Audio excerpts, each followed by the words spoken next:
వీరబ్రహ్మేంద్ర స్వామి వారి గురించి తెలియని వారు ఉండరు. గొప్ప తత్వవేత్త, సంఘ సంస్కర్త, మానవతావాది. రాబోయే కాలంలో జరిగేటటువంటి పరిణామాలు, సంఘటనలు ముందుగానే ఊహించి రాసిన కాలజ్ఞానం అప్పటికి ఇప్పటికీ ఎప్పటికీ కూడా ఒక అద్భుతంగానే పరిగణించబడుతుంది. కాలజ్ఞానంలో పేర్కొన్న సంఘటనలు ఒక్కొక్కటిగా జరుగుతూ ఉండడంతో ఆయన్ని పూజించే వారి సంఖ్య కూడా పెరిగిపోతుంది. బ్రహ్మం గారు వివిధ ప్రాంతాల్లో తిరుగుతూ కడప జిల్లా కంది మల్లాయపల్లిలో జీవ సమాధి చెందారు. కాలక్రమంలో ఆయన మఠం ఇక్కడే వెలిసింది. ఆయన తిరుగాడిన ఈ నేలను, వస్తువులను, సమాధిని దర్శించడానికి ఎక్కడెక్కడి నుంచో భక్తులు తరలి వస్తూ ఉంటారు. బ్రహ్మం గారు కంది మల్లాయపల్లెలో వడ్రంగిగా జీవనం కొనసాగించారు. అంతకుముందు బనగానపల్లెలో గరిమిరెడ్డి అచ్చమ్మ ఆశ్రమంలో పశువుల కాపరిగా ఉన్నారు. అక్కడే రవ్వలకొండ వద్ద గృహల్లో కూర్చొని కాలజ్ఞానం రాశారు. ఈ రోజున కాలజ్ఞానంలో రాసిన ఎన్నో జరుగుతున్నాయి, మనం చూస్తూనే ఉన్నాం. ఆయన ఏం చెప్పారంటే, వీరభోగ వసంతరాయుల అవతారం దాల్చి మరల జన్మిస్తానని చెప్పారు. అయితే ఈ సంఘటన జరగడానికి ముందు అనేక ఉత్పాతాలు, విపరీతమైన సంఘటనలు వస్తాయని చెప్పారు. కాశీకి అవతల గండకి నది ఉంది. అక్కడ సాలగ్రామాలు నాట్యం ఆడతాయన్నారు. మనుషులతో మాట్లాడతాయని చెప్పారు. నదుల్లో దేవతా విగ్రహాలు దొరకడం అనేది మనం ఎన్నోసార్లు చూస్తూనే ఉన్నాం కదా. ఆ విధంగా చూసుకున్నట్లయితే వీరబ్రహ్మేంద్ర స్వామి వారు చెప్పిన అనేక వాక్కులు ఇప్పటికీ ఎన్నో జరిగి మనకి యథార్థ సంఘటనలుగా కళ్ళ ముందు నిలవడం జరిగింది. సరస్వతీదేవిని మనం దుకాణాల్లో అమ్ముతారని కూడా చెప్పారు. ఆయన అప్పుడే ఊహించి ఎలా చెప్పగలిగారు అనేది నిజంగా ఆశ్చర్యంగా అనిపిస్తుంది.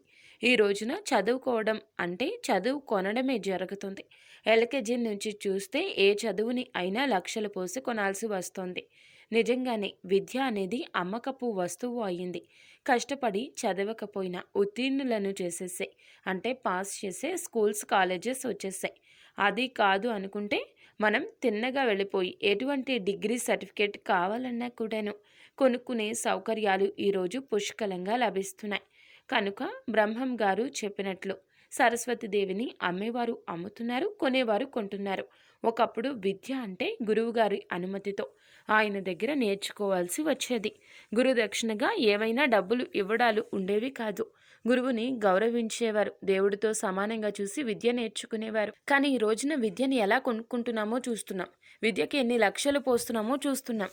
మరి ఆయన చెప్పినట్లు సరస్వతీదేవిని దుకాణాల్లో అమ్మినట్లే అయింది కదండి. ఇక మూసీ నది పొంగి నగరాన్ని ముంచేస్తుంది. ఆ వరదల్లో ప్రజలు మరణిస్తారు. అనంతరం నీ వంశీయులు ఈ పట్టణాన్ని తిరిగి బాగు చేస్తారు. నీ సామ్రాజ్యం గల అడవులు బలవంతంగా మారతాయి, పల్లెలు పట్టణాలుగా మారతాయని చెప్పారు. ఇది ఖచ్చితంగా నిజమైంది. ఆయన హైదరాబాద్ గురించి ఎటువంటి వాక్కు అయితే అన్నారో ఆ వాక్కు రూఢి అయింది. 1908 సంవత్సరంలో మూసీ నదికి వరదలు వచ్చాయి. మరి దీన్ని బట్టి చూసుకున్నట్లయితే మరి బ్రహ్మం గారి మాటలు నిజమైనట్లే కదా. తరువాత ఆయన ఏమన్నారంటే, ముందు ముందు ముత్యమంత బంగారం కూడా దొరకదు అన్నారు. ఇది నిజమండి. ఎందుకంటే ఈరోజు బంగారం ధర చుక్కల్ని తాకుతుంది. 45,000 రూపాయలకి చేరుకుంది. ఇంకా ముందు ముందు తులం బంగారం 1,00,000 కూడా చేరుకుంటుంది అంటున్నారు. ఎందుకంటే అంతవరకు వెళ్తుంది. ఇప్పటి పరిస్థితులు చూడండి. మనం ఊహించామా తులం 45,000 కొనుక్కుంటామని? ఊహించామా? అలా పెరుగుతూ 1,00,000కి వెళ్ళిపోయినా మనం ఆశ్చర్యపోనక్కర్లేదు. 1,00,000కి వెళ్ళిపోయినప్పుడు తులం ఎవరు కొనుక్కోలేరు కదా. ఎవరో బాగా అత్యధిక సంపన్నులు, డబ్బులు ఉన్నవారు కొనుక్కోగలుగుతారు. మరి సామాన్య మనుషులం తులం మనం 1,00,000 రూపాయలు పెట్టి ఎక్కడ కొనుక్కోగలం? అదే దీని అర్థం. ముందు ముందు ముత్యం బంగారం కూడా దొరకదు. మరి ఆ రోజుల్లో బ్రహ్మం గారి కాలంలో, రాజుల కాలంలో బంగారం, వజ్రాలు, వైడూర్యాలు ఇవన్నీ కూడా రోడ్ల మీద సంతలాగా పెట్టి అమ్మేవారు. మరి ఈ రోజున మనం బంగారం కొనుక్కోవాలంటే ఎన్నో రూపాయలు పెడితే గానీ రావడం లేదు. ఈ రోజుల్లో బ్రహ్మం గారు చెప్పిన వాక్కుని మనం నమ్మాల్సి వస్తుంది.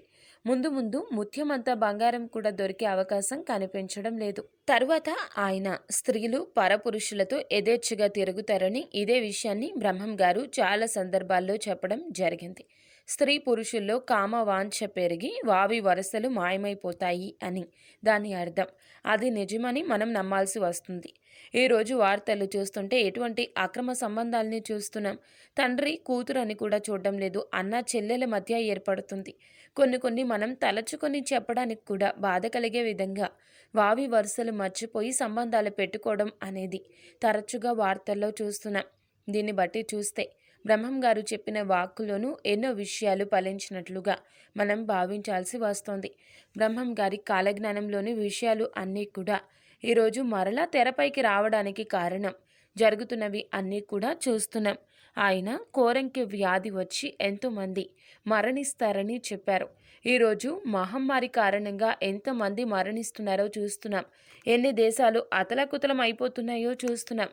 అలాగే బ్రహ్మం గారు చెప్పినట్లు మంచినీరు కొనుక్కుంటున్నాం. ఇప్పుడు కాలజ్ఞానంలో చెప్పినటువంటి ఈ విషయాలు అన్నీ కూడా నిజమయ్యాయి అనిపిస్తున్నాయి. ఒక బ్రాహ్మణ స్త్రీ కుష్ఠరోగి అయినటువంటి తన భర్తను ఒడిలో ఉంచుకొని నిద్రించడం కనిపించింది. అప్పుడు బ్రహ్మం గారు, ఏమమ్మా, నువ్వు ఎక్కడి నుంచి వచ్చావు? నీ భర్తకు ఈ వ్యాధి ఎలా వచ్చింది? ఎక్కడికి వెళ్తున్నారు? అన్నీ చెప్పండి అన్నారు.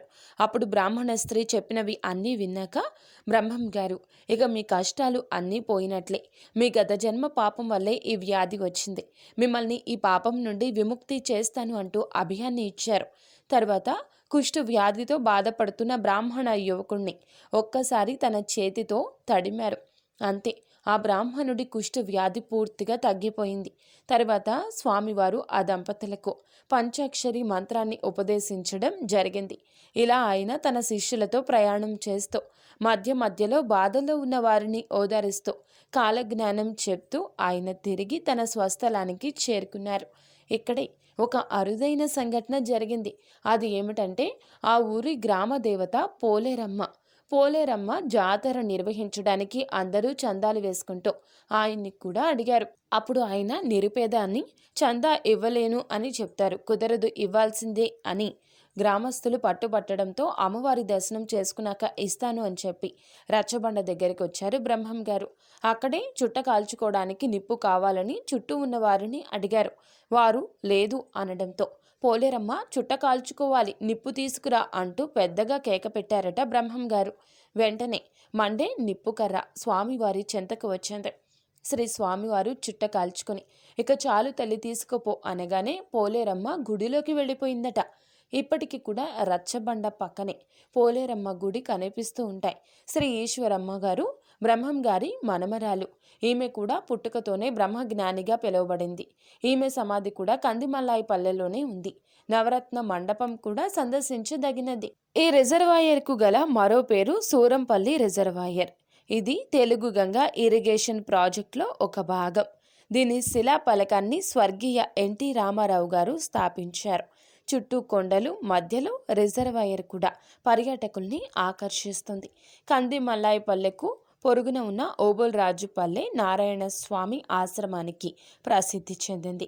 అవధూత నారాయణ స్వామి కర్నూలు జిల్లాలో విస్తృతంగా పర్యటించడం వల్ల కర్నూలు నారాయణ రెడ్డిగా ఆయన ప్రసిద్ధి. బొమ్ము వంశానికి స్వామివారు ఇలవేల్పు. ఏది ఏమైనా కందిమల్లాయి పల్లెలో తిరుగుతూ ఉంటే ఒక వింత అనుభూతి కలుగుతుంది. అక్కడ తిరిగే భక్తులందరూ కూడాను తలస్నానం చేసి జుట్లు వదిలేసి ముఖాన బొట్టు పెట్టుకుని కనిపిస్తారు. ప్రతి శివరాత్రికి శ్రీ వీర బ్రహ్మం గారి దంపతులకు రథోత్సవం అత్యంత వైభవంగా జరుగుతుంది. వైశాఖ శుద్ధ దశమి రోజు జరిగే శ్రీ స్వామివారి ఆరాధనోత్సవాలకు వేలాదిగా భక్తులు హాజరవుతారు.